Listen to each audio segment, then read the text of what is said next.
That's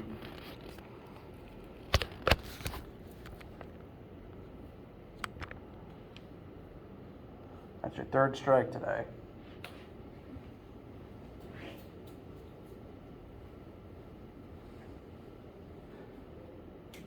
Is anyone here unfamiliar with the phrase, matter is mostly empty space?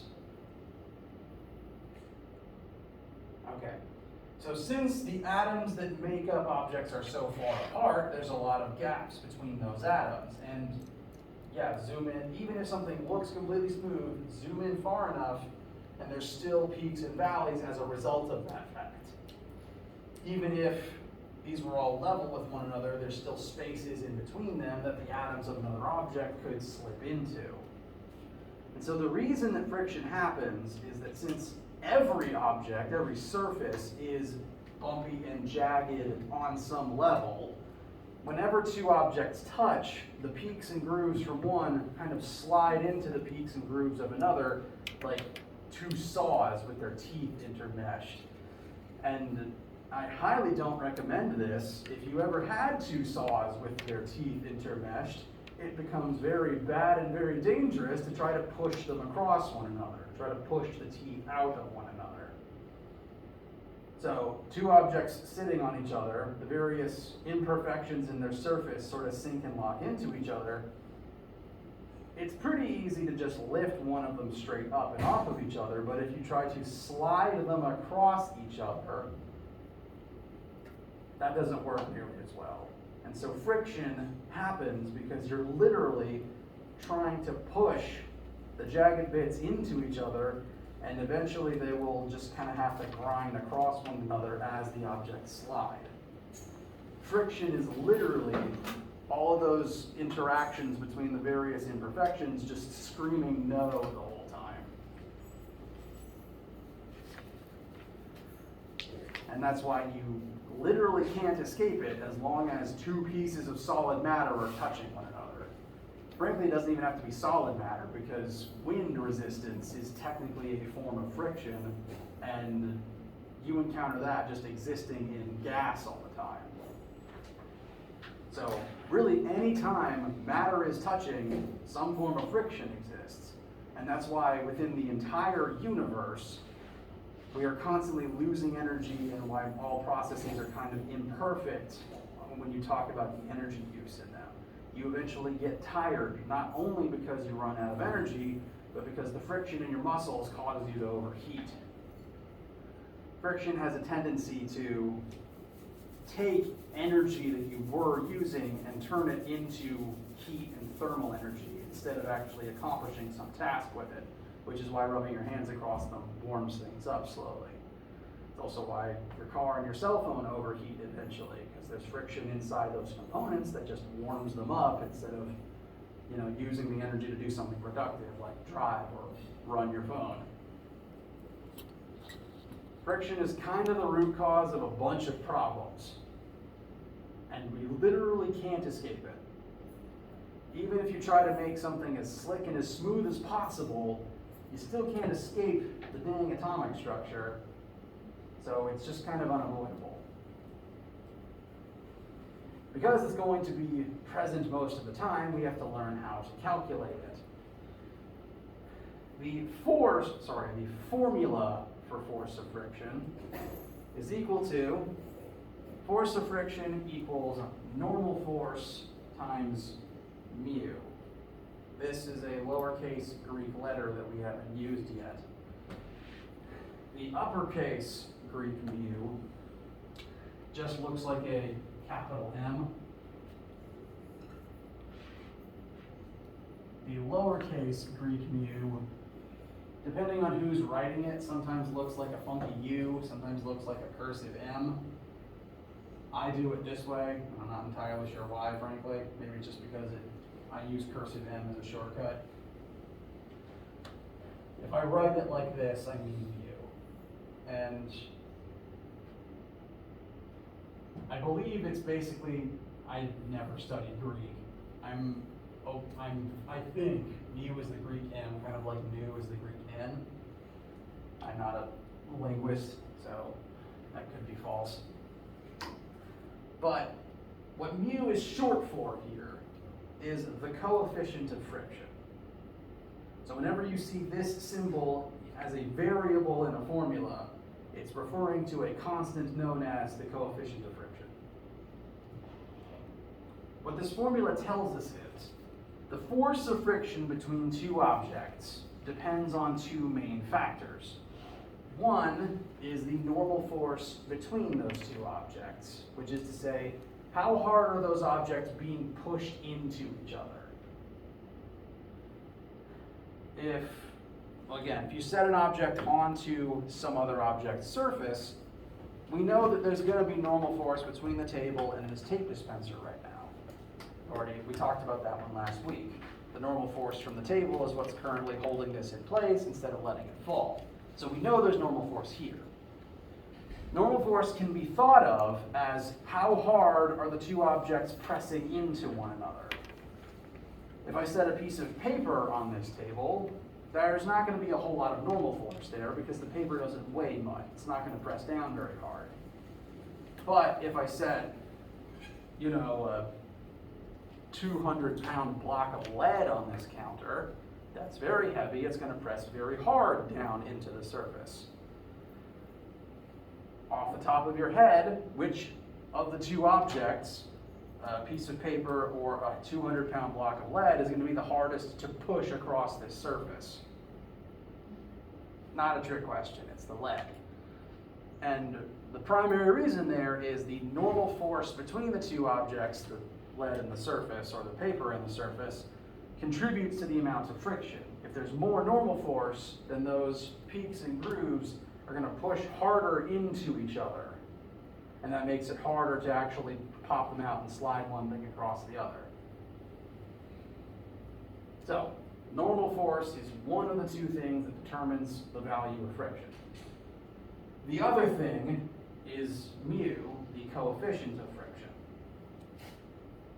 This concept sort of summarizes what the two objects touching are made of and how slick they are.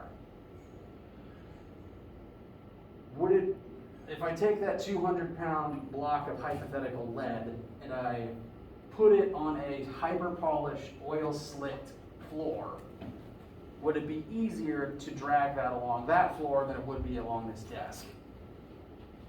Yes. So different surfaces sort of innately have more friction than others. Oil, ice, various other things, highly polished surfaces tend to be slicker, whereas other objects or other types of things, like the rubber soles of your shoes, tend to not slide much. This mu, this coefficient of friction, tells us mathematically what the relationship is between the surface type and how much friction it creates. Each surface, each interaction between two surfaces has a different mu constant that will tell you how much friction exists between those surfaces. If you've got two very high friction objects, like say rubber shoe soles standing on sandpaper, two very high friction things, you'll have a very high mu coefficient increasing the friction in your calculation. But if you have two very low friction objects, like highly polished metal and something that's been properly greased to slide easily, that would have a very low coefficient of friction. And you have a lower friction calculation as a result. Since there's functionally infinite different object interactions in the universe, any object that exists can be put on any other surface, there's functionally infinitely many mu constants that could exist, and that's why you'll never have to memorize a single one of them. There's not going to be a single mu constant that we use often, like how we repeatedly use 9.8 instead, like how we use 9.8 for G.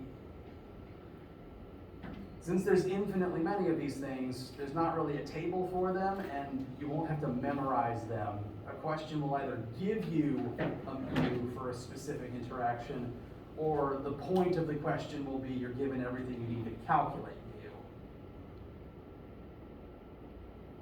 Between this class and the and 1510, if you take that, there's going to be a a lot of variables that just kind of represent some constant for like an infinite number of materials or situations. You'll never have to memorize any of those constants. You'll either have a table that tells you what they are, or the question will tell you what they are. I promise you that.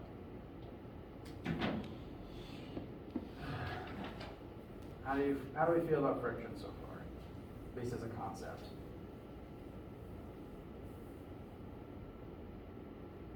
Okay.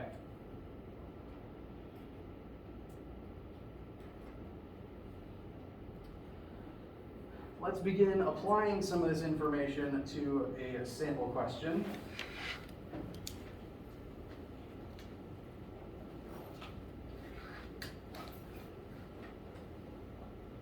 We're going to take a 250 kilogram block, so heavier than most humans, and we're going to try to push it horizontally across the floor.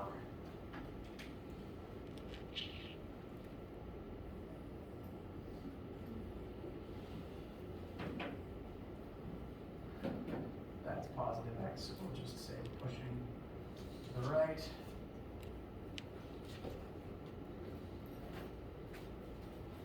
So we have this box, it's sitting on the floor, we're going to try to push it. Off the top of your heads, do you think this is going to be easy? No, not a trick question. So, just as a point of scale, my mass, average human adult male, is about 100 kilograms. So, in this sample question, someone is going to exert a force of 1,000 newtons horizontally to push this block across the floor. That is the force needed to make it begin budging and start moving.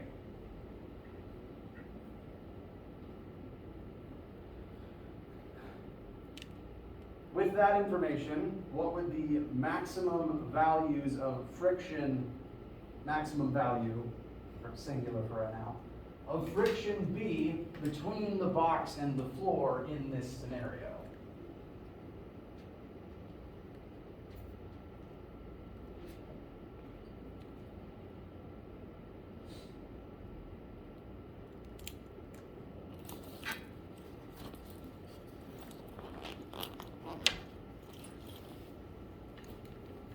I'm going to demonstrate this mathematically. I'm going to show all the points, all the steps to what I'm about to say.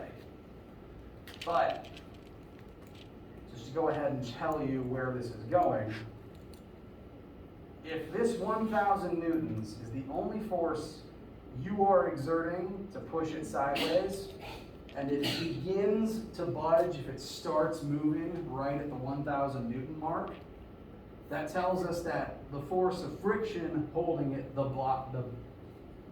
box in place, I try to say block and box at the same time, the force of friction that's holding it in place can only have a maximum value of 1,000 newtons if you can exert 1,000 newtons to start overpowering it. I will prove that this number works mathematically now.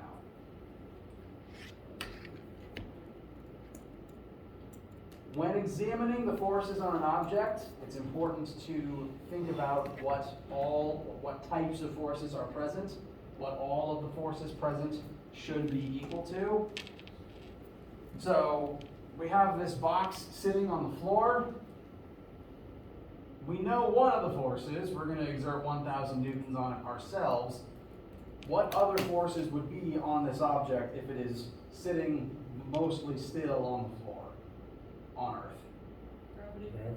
Gravity, very good. It will have some weight downwards. What else? Normal. Very good. It's on the floor.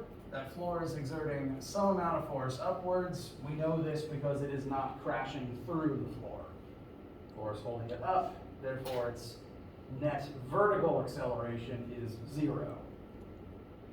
And we've been told there's some amount of friction present. The problem doesn't tell us how much it is, but we know that it would need to be there. And we know what direction it would point in.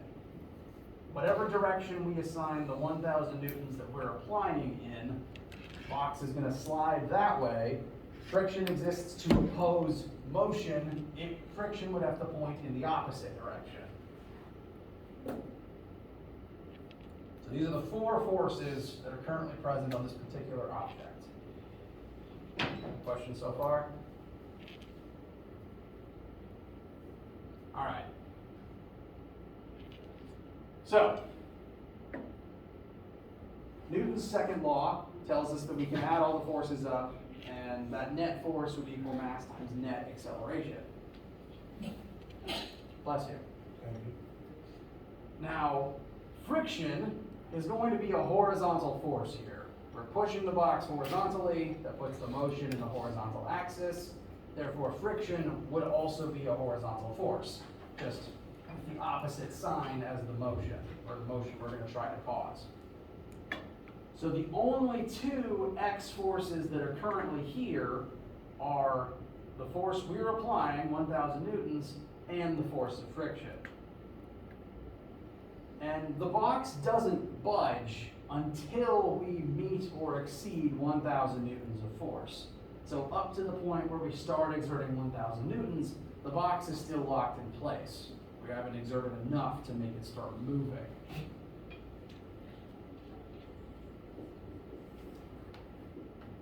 So, we know these are the only two X forces. They must add up to become the total force in the X-axis. We're exerting 1,000 newtons forward. Force of friction is exerting backwards. So these two things have to add up to net force in the X-axis. And up until the box begins budging, what is the net force in the X-axis going to be?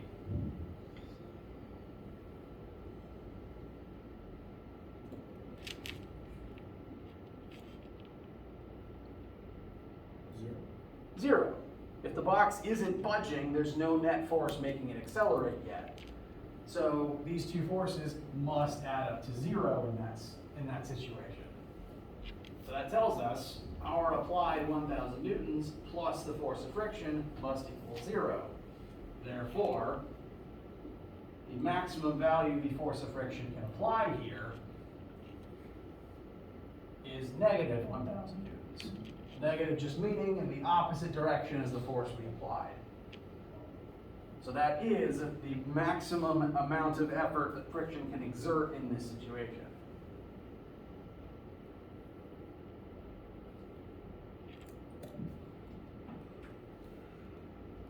Questions so far? All right. Next question, what is the coefficient of friction in this situation? Again, that's the constant, the variable mu that represents how slick these two objects are as they interact with each other. If they're not very slick, you'll have a high coefficient. If they are very slick, you'll have a low coefficient. I'll just rewrite the formula myself.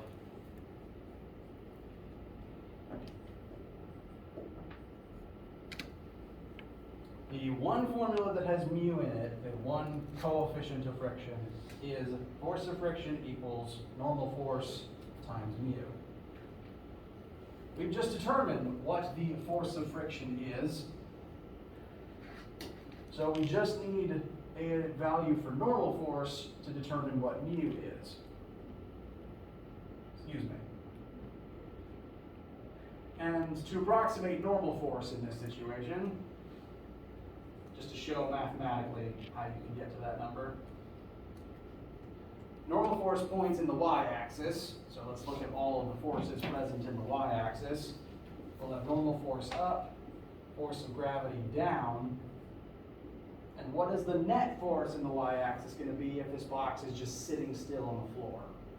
Also zero.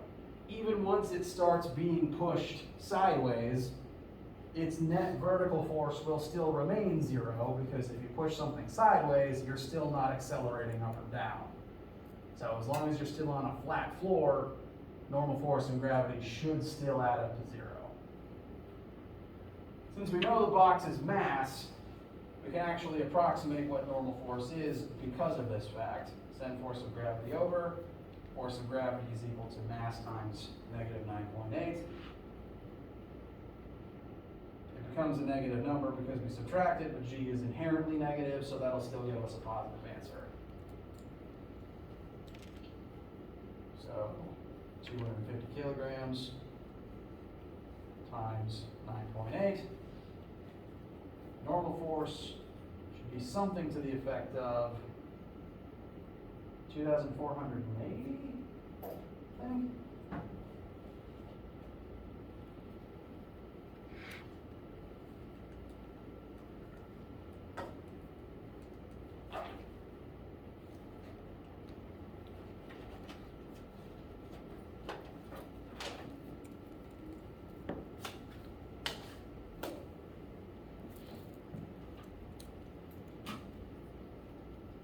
Oh, 2,450, my mistake. My markers everywhere.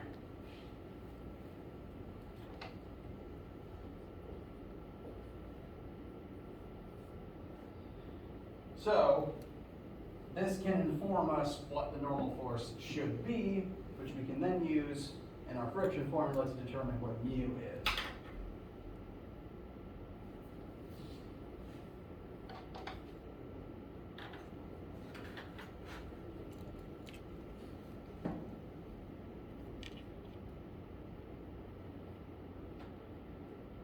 Now, this particular formula is a little weird because usually friction and normal force aren't going to be in the same axis.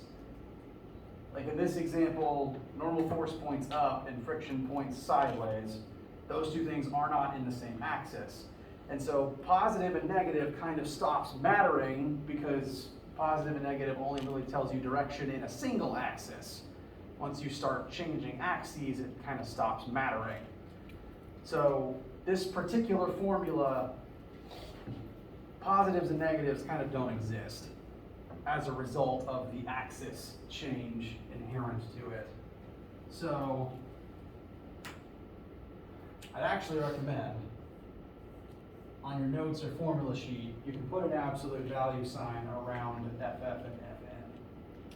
Because if you input a negative number there, you'll get a negative mu, and that's not really, we don't really consider any mu's to be negative in physics. It's just a directionless, unitless constant.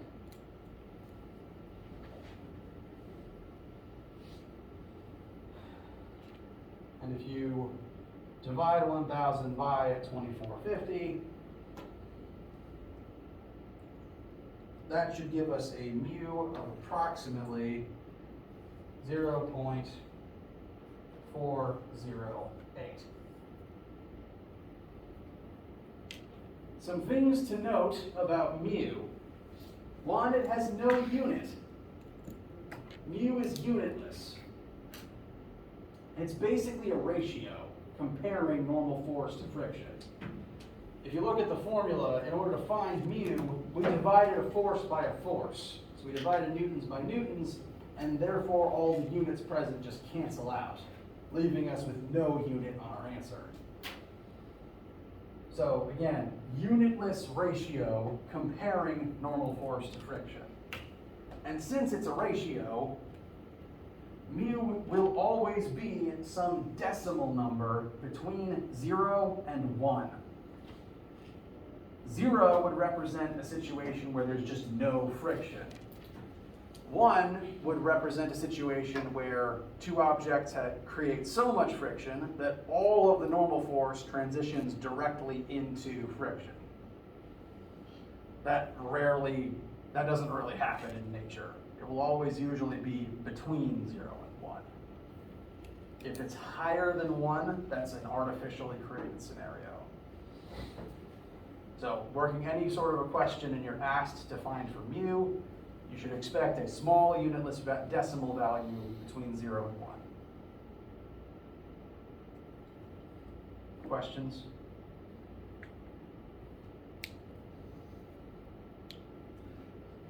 Bless you.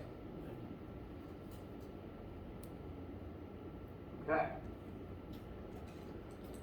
The detail I'd like to begin ending on today is that there is technically two different types of friction.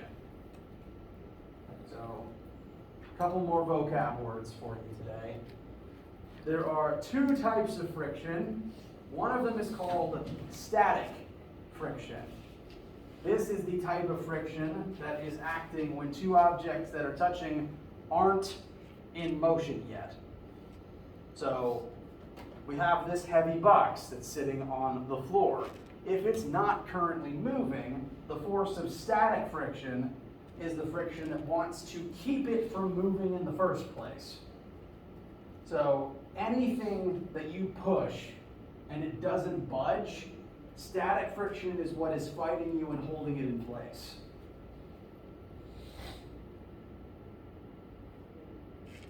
Once you make it budge, though, once you get the object to begin sliding across the floor, static friction is no longer present. Instead, the type of friction that takes over while two objects are in motion is kinetic friction. The reason for the two different types is because, again, referring to the interlocked, sharp, jagged edges on these surfaces, static friction is what happens when the two objects aren't moving and they're fully locked in place, and you're struggling to get them to budge and to get the edges to pop out. Kinetic friction happens when you overpower static, you get the two objects to budge, and then you keep them in motion and they sort of glide across each other's jagged peaks and valleys. Once the object stops moving, then all the pieces lock back into each other and static friction takes control again until you overpower static friction, pop them back out, and keep them gliding across the surfaces. You've probably noticed the difference between the two types of friction before in your life. If you've ever had to push something heavy, if you've tried to drag it or get it to slide across the ground, like maybe moving a couch or a refrigerator or something, or even just a heavy box, have you noticed that it might be really hard to get it to budge, but once you get it moving, it's easier to keep it moving than to let it stop and start again? Does that sound familiar at all? Okay, small amount of nodding. Very, very good. That difference between the force needed to get it to move and the force needed to keep it moving is the difference between static and kinetic friction. Since for static friction, all the peaks are locked into each other, static friction is greater than kinetic friction.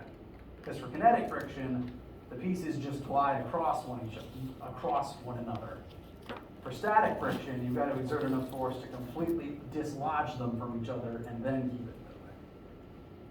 So the reason for the two types is because static is stronger than kinetic. So for every object interaction, there's actually two different mu's to calculate. There's mu s for static friction and mu k for kinetic friction. And the static one will always be a physically bigger number than the kinetic one. And that's what we're exploring in lab this week.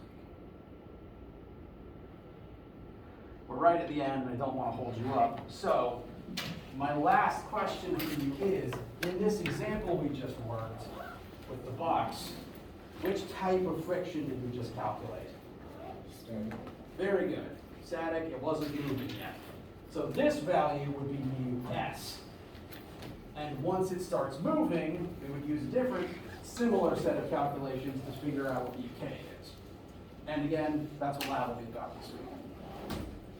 Any questions, needs, concerns, etc.? All right.